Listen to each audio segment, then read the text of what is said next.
Salam əziz müəllimlər. Mən Səvinə Mirzəyeva, MİQ və sertifikasiya dəstəyi məqsədi ilə mətn izahını təqdim edirəm.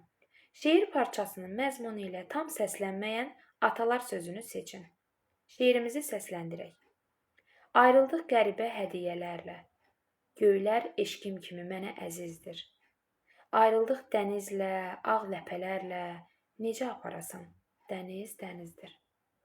Dənizi verdim ki sənə hədiyyə, gəldiyim sahilə gələsən bir də. Məni görməyəndə o mənəm deyə, mənimlə danışıb güləsən bir də. Əgər görüşməsək, bizə dağ olar.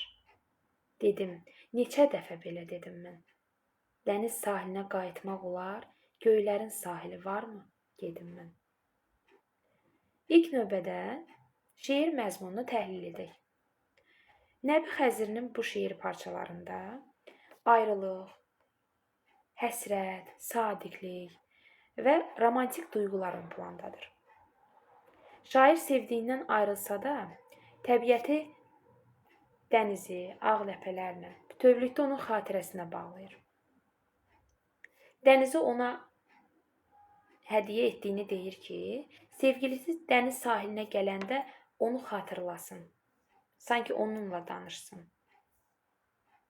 Qovuşmamaq onlar üçün dağ, böyük bir dərd olsa da, sevgilisinin sahilə qayıdacağına olan ümidi və duyğularının sonsuzluğu göylər kimi əziz olması ikili ifadə olunur. Gəlin variantları da təhlil edək. A bəndi. Gözdən iraq olan könüldən də iraq olur.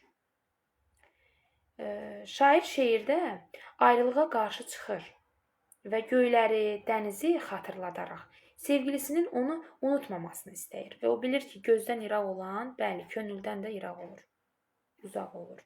Ona görə də A bəndi əslində məzmunla tam uyğundur.